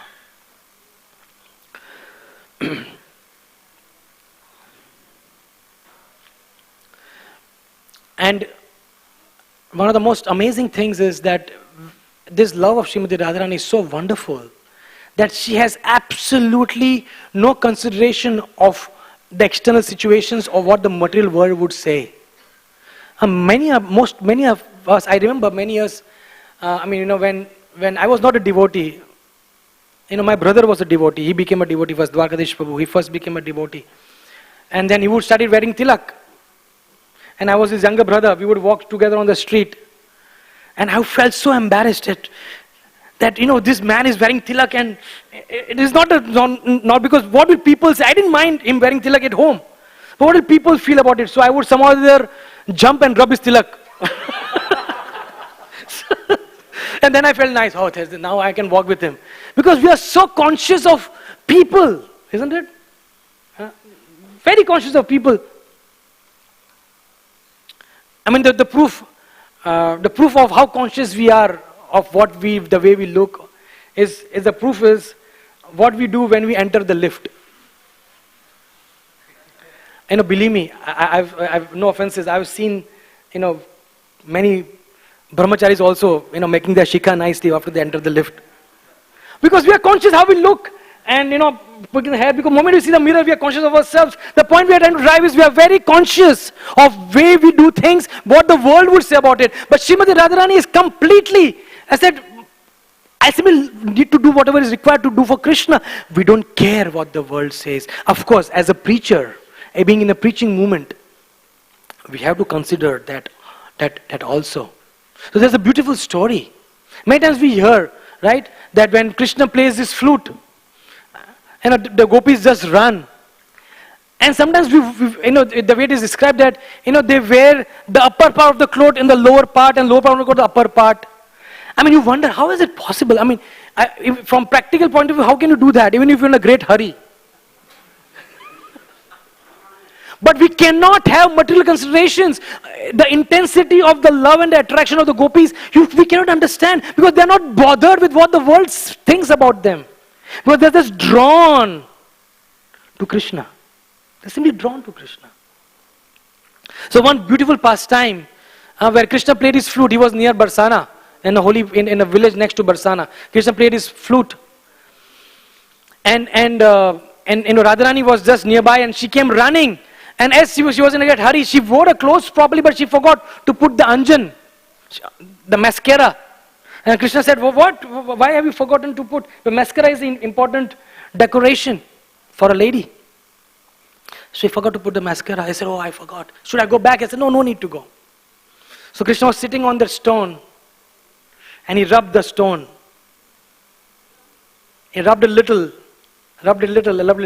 and that stone became a mascara, and he applied the mascara to Srimati Radharani. And our acharyas explain that this is nothing but Krishna was acting as a spiritual master. Premanjana churita bhakti vilochanena santa sadaiva hridayeshu vilokayanti. I'm sorry. Om ajnana timirandasya jnananjana shalakaya. That Krishna applies the mascara in the eyes of Srimati Radharani. It's a very esoteric pastime. Even now, if you go to this beautiful village of Ajnok or Anjanvan, very close to Barsana, you still have that same rock. You still rub little water and rub it. And it becomes a mascara. The rock next to it, you rub for rest of eternity. Only fingers will become short, nothing else will happen. But rub the next rock, you rub it for those who have been.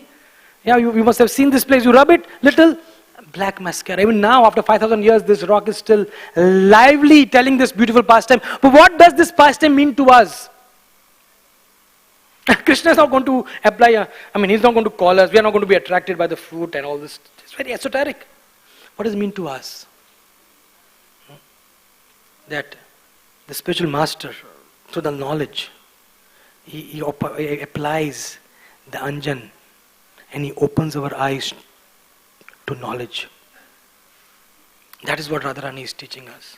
We are in a great hurry to enjoy the sense gratification of this material world. We are not getting called by Krishna's flute, but we are getting called by the call of Maya. And Krishna catches us. I said, I'll apply this anjan. The Guru, spiritual master, the knowledge of the scriptures, they apply this anjan. And that's how we really understand the purpose of life. So these are the various reasons why Srimati Radharani is so very dear to Krishna. Her personality is so very special to Krishna. So what do we, what is the mood that we approach Radharani today? I remember first time I was going to Vrindavan, to Barsana.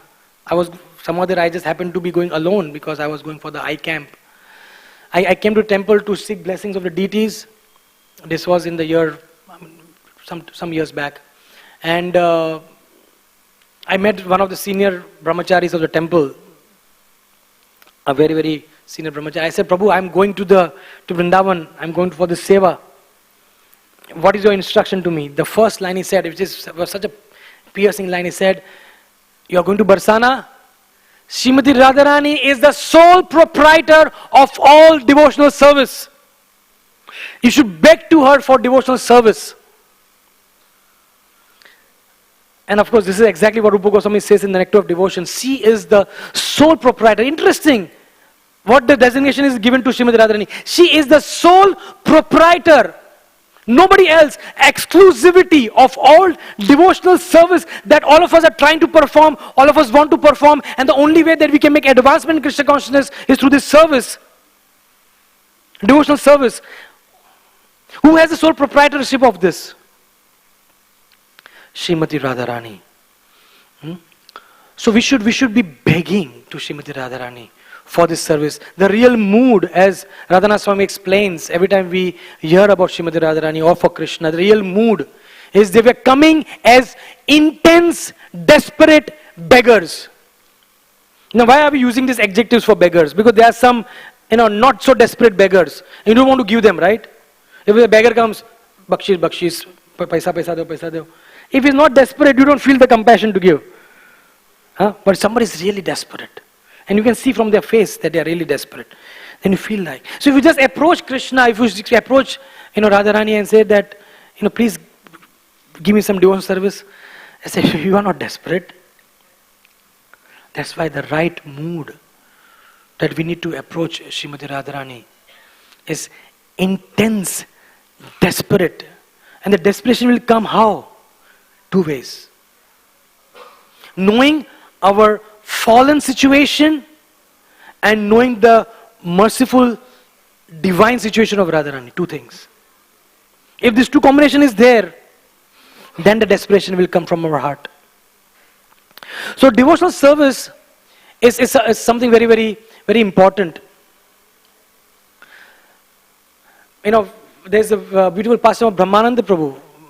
Brahmananda Prabhu was sent to Vrindavan in the mid 60s after the first few devotees who went to Vrindavan. And they were trying to find place in Vrindavan. And then Prabhupada was just coming for the first time to Vrindavan, and they were all feeling that now Prabhupada is coming back to Vrindavan and we'll pick him up from Delhi, and then Prabhupada will start speaking about the most, naturally, right? They all thought that Prabhupada is coming to Vrindavan, he will show his real love for Vrindavan, the esotericness of Vrindavan will start coming from his heart. So Prabhupada came to the airport. Now we must hear it. He's speaking. It's a video. And as Prabhupada came and they were all very eager. There were 2-3 devotees. Prabhupada sat in the car and they were all very eager. That now Prabhupada will start speaking. He's just eagerly waiting to be in Vrindavan. He's just going to be in Vrindavan. He'll start speaking about. So Prabhupada was silent for a long time. And they all became, Brahman Prabhu was explaining, we all became more eager. And now whatever comes out will be very intense. Prabhupada was eyes closed. And then after almost, he says 40 minutes, Prabhupada said, cement.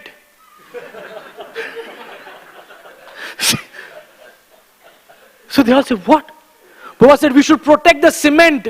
They're stealing the cement from the construction site in Vrindavan temple.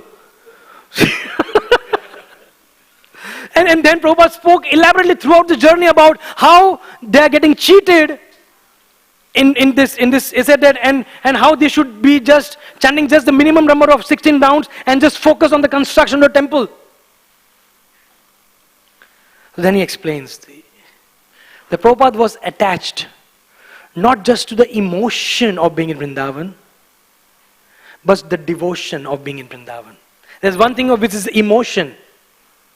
You can be very emotional about being in Vrindavan. You can talk many things, which is nice. Nothing against that. But without the strong conviction of devotional service, and devotional service is all about not just Radhe Radhe, it's all about cement, construction, book distribution, management, accounts, counseling. It's all sorts of devotional service. Believe me, this is all mercy of Srimati Radharani upon us. No devotional service is ordinary. It is a supreme favor of Srimati Radharani upon us. It is a supreme favor.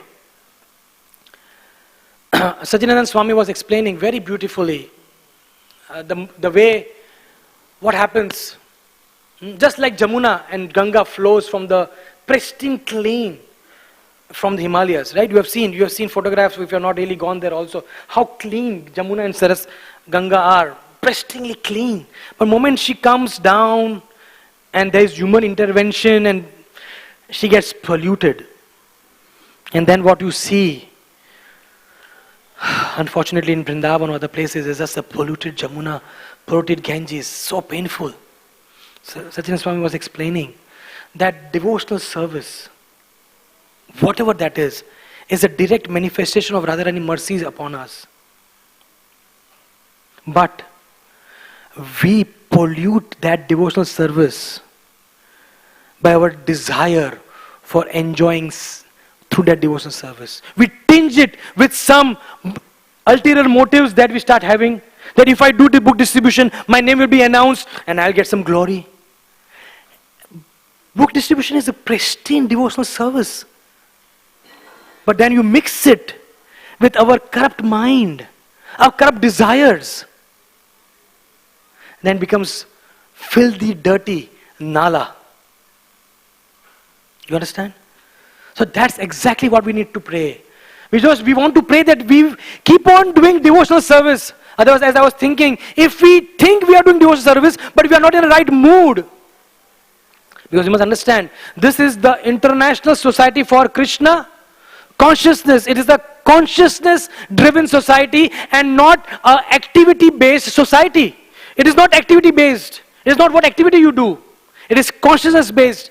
If you don't have the consciousness, even if you think you are doing devotional service, you are actually not doing devotional service, you are doing simply notional service. Devotion is not there. When devotion is not there, what remains is simply notional service. You think you are doing it, and believe me, if you are doing notional service, more notional service, more service, and at the end of your life you think, I did lots, and you realize, what is it? 0 plus 0 plus 0, Prabhupada said, one big zero. Nothing there. The mercy is there, but we pollute it. So let us all really pray to Srimati Radharani. And why should we pray to Srimati Radharani?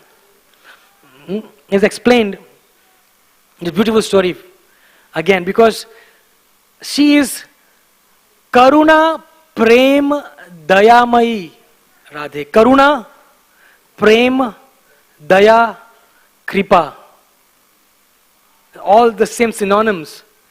Karuna Prema Dayamayi Radhe, Karuna Prema Kripamayi Radhe. She is filled with these emotions. And this was epitomized with this beautiful pastime of the jackal at Sri Radha Kund. The jackal had come there, and the Brijbasi boys were, baby jackal, they were trying to make fun of him. He fell into a ditch. They put burning wood in the ditch and they were burning him. He was shouting intensely, loudly. Hare Krishna, Krishna Krishna, Hare Hare, Hare Ram, Ram Ram, Hare Hare. He was shouting the names of Radharani for intense desperation. Please help me. Radharani was passing by. Jackal, as an animal, are very sly. You can never have nobody has a pet jackal. You can have a dog and other goat, but do not have pet jackals because they are slight animals. The jackal was intensely crying, and Radharani sent Lalita Devi and said, please go. Who is this person crying? Because she is Karunamai. She cannot see anybody crying. She is the mother, as we said, she is Jagan Mata. Can a mother see the child crying? But if the mother also knows the child very well, the mother knows exactly when the child is really crying and child is acting to cry. Right? And when you're acting to cry, mother will say, let me do my work. Right? So jackal was intensely crying, and then the jackal got delivered. See, she delivered her, he went back to Godhead by the Radharani's mercy. A jackal, just because intensely crying, got Radharani's mercy because she is giving that mercy. Her heart pains when she sees people suffering. Similarly, we should be praying that let us become an instrument Him giving mercy to others.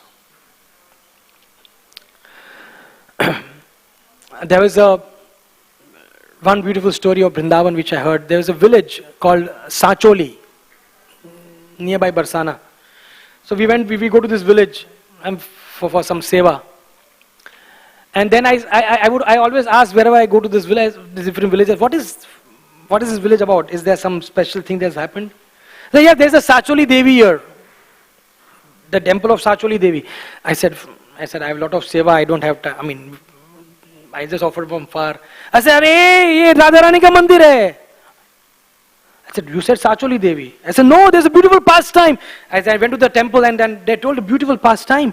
He said, "Here Radha and Krishna met." And then where Radha and Krishna were meeting, the mother and daughter-in-law, Jatila Kutila came running to find out where is Radharani. Moment they were just nearby, the assistants of Vrinda Devi, the assistants of Radharani said, "Please hide fast. They are just nearby. You'll be exposed. It'll be known that you are meeting Krishna." Krishna said, "Don't worry." And immediately Krishna took the form of a Devi. Some Devi form. And Radharani started worshipping Krishna. And then when Jatila Kutila came and said, "Oh, this is so nice." I said, "What are you doing, Radharani?" He said, "No, I'm praying for the long life of my husband. This Devi gives long life to the husband." "Oh, very nice. Please continue praying." And then Jatila Kutila went and Radharani says to Krishna, that Krishna, you are my dear real friend. A real friend in Hindi means Ali. And real friend means Sachi Ali. Ali means friend. That you are my Sachi Ali. And that's how this village became Sacholi. Sachi Ali. And then when I told this pastime to Radhanath Swami, I was sharing this pastime with him. And he gave a beautiful understanding. He said, yes, the most embarrassing situation for all of us is that we have forgotten Krishna. And Krishna sends the Guru, who is our real friend, to really tell us the most embarrassing thing is to forget Krishna for the Jiva's soul. Thus Radharani is saying that Krishna, you saved me from greatest embarrassment. Similarly, the Guru is the greatest friend of the Jiva's soul, because it is he who reveals and gets us out of this embarrassing situation and makes us remember Krishna, gives us the process to remember Krishna. And that's how we should become real friends of everybody in this world. And what is a real friend? What is a real friend? A real friend is, of course, friend in need is a friend indeed. And what is the real need that people have? The real need of Krishna consciousness. What the world needs is Krishna consciousness. That is why, my dear friends, when Chaitanya Mahaprabhu was sitting, little background is required, when he was sitting in this beautiful garden at the time of Rath Yatra, King Pratap Rudra Maharaj was trying to meet Chaitanya Mahaprabhu for many, many years. Mahaprabhu would not meet him. So, no, I don't want to meet a king. And finally, the devotees sent Pratap Rudra Maharaj. He was such a great devotee of the Lord. He says, send him. And Pratap Rudra Maharaj he did a very menial service. He was sweeping the street when Lord Jagannath was passing. And Chaitanya Mahaprabhu saw that. And Chaitanya Mahaprabhu was always very happy with Pratap Rudra Maharaj. But he saw this menial service. He was entering as a bhangi. I said, this is very special. And he dressed as a bhangi, as a sweeper. He went, and Chaitanya Mahaprabhu was resting in this forest. What is this garden called? It's Narendra. Jagannath Vallabh Gardens, yes. Jagannath Vallabh Gardens. He was resting there. And then Pratap Rudra Maharaj came. He was starting massaging the Lord's feet. And as he was massaging, he started singing the Gopi Geet. Jayati te dikam janmana vraja. Sharat Indira Shashvajatrahi. Beautiful songs which were sent to the gopis after Krishna left them from Rasa dance. Beautiful verses from the 31st chapter of the 10th canto of Bhagavatam. So Chaitanya Mahaprabhu was very happy where the gopis are glorifying. It will be very purifying, my dear friends, to really read these verses today, Samadhi, if you find time. Beautiful glorification of Krishna by the gopis of Vrindavan. How they glorify, so much knowledge, so much tattva is there in that prayers. And then when he said the 9th verse, Tava katha amritam tapta jivanam kavibhiriditam kalmashapaham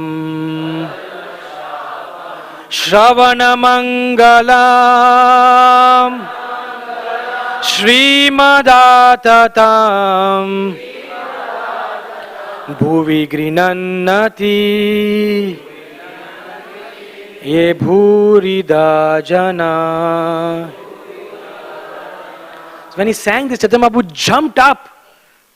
Till now his eyes were closed, then he jumped up and he said, "You are indeed Bhurida," he told Pratap Rudra, "because you are telling me about Krishna." This is the verse which gave tremendous ecstasy. And what is this verse all about? He said, the nectar of your words, the gopis are telling Krishna. Please hear very attentively. The nectar of your words and the description of your activities are the life and soul of those suffering in this material world. These narrations transmitted by the learned sages eradicate one's sinful reactions and bestow good fortune upon whoever hears them. These narrations are broadcast all over the world and are filled with spiritual power.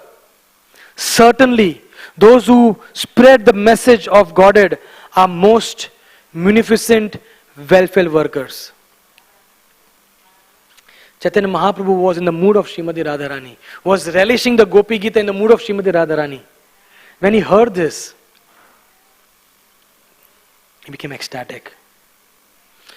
So, just repeating what Niranjan Maharaj and Sachinand Maharaj were saying, they were discussing, Sachinand Maharaj was quoting this discussion that they both had. They both were discussing, two great god brothers were discussing. I said, what is it? We know how to please Krishna, but how to please Radharani? They were trying to figure out, how do we please Radharani? And he said, after a lot of discussion, we came to a conclusion, they said. And Sachinand Maharaj was quoting this conclusion. We came to a conclusion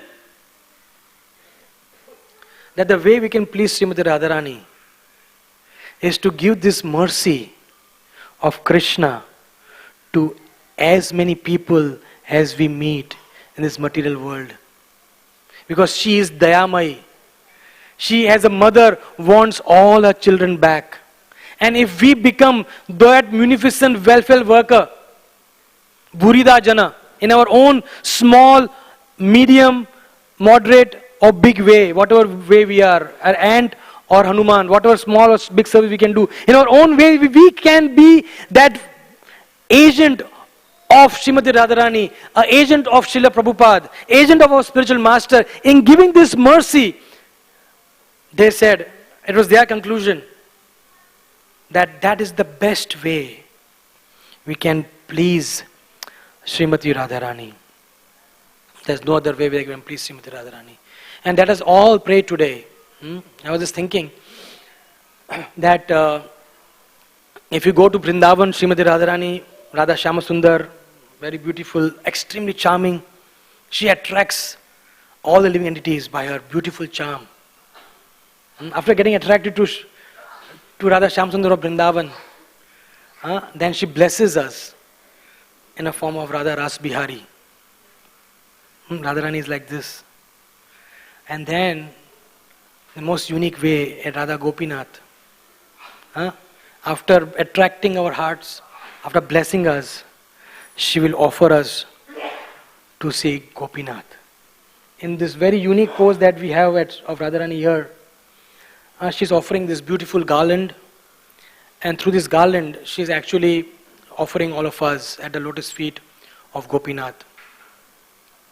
And as he said, if Radharani says that Krishna is a nice devotee, Krishna will never refuse.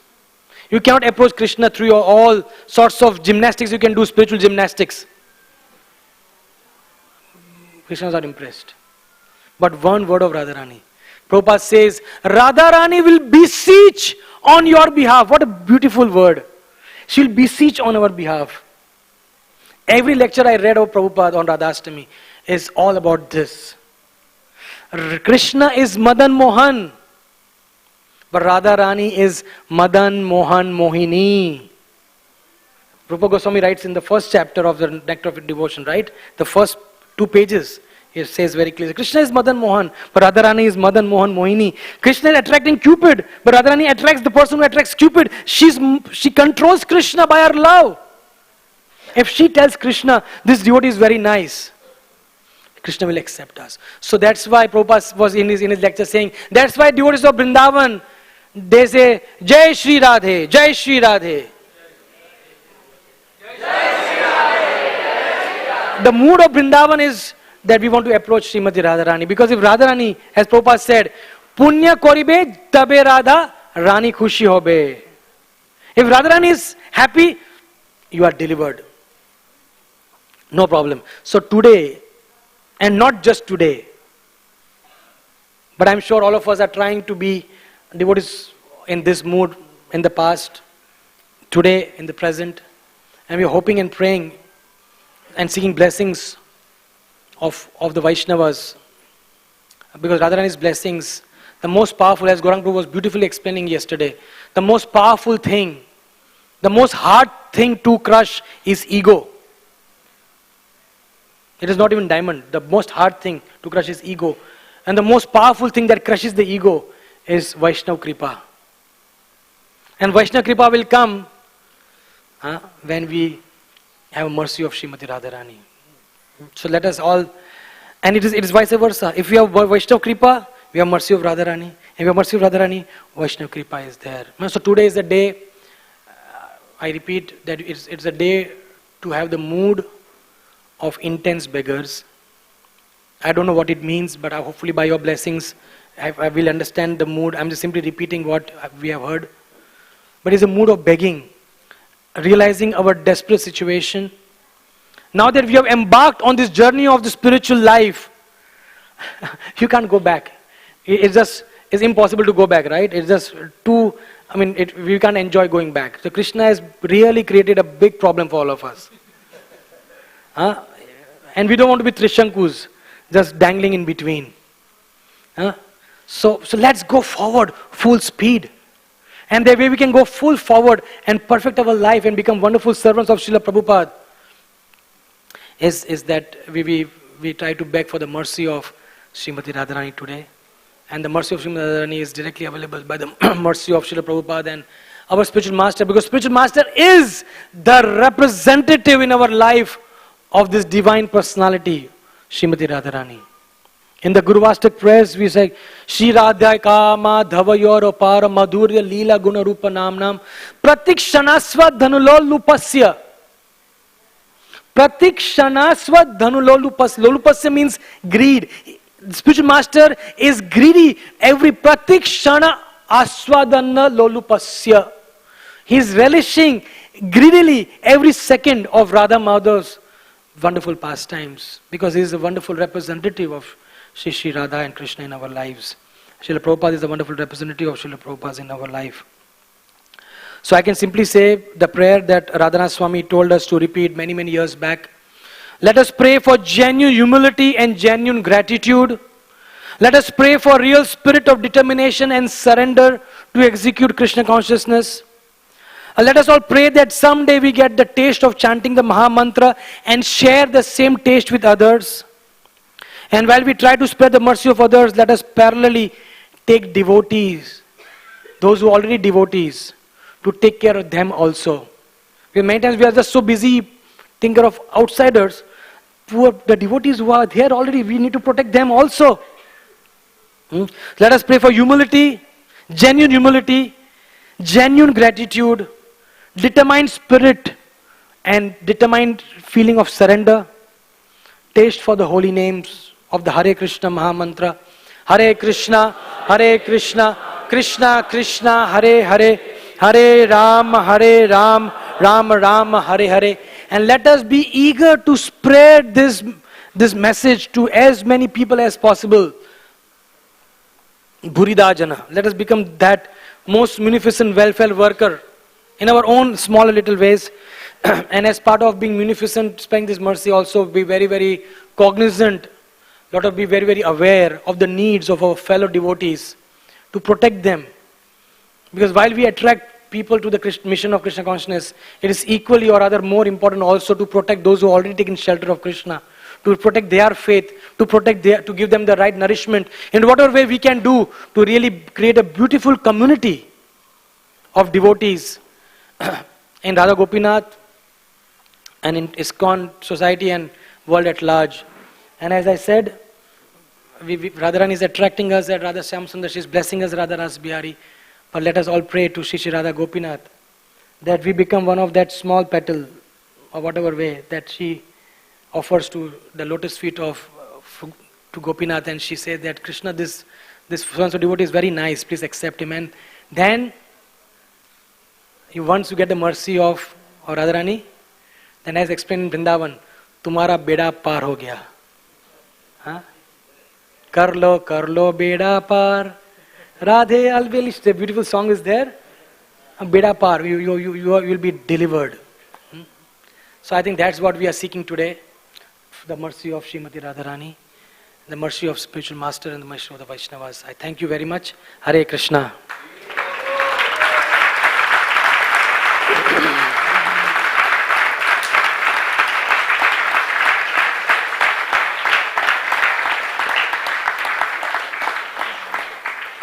Hare Krishna. Thank you very much.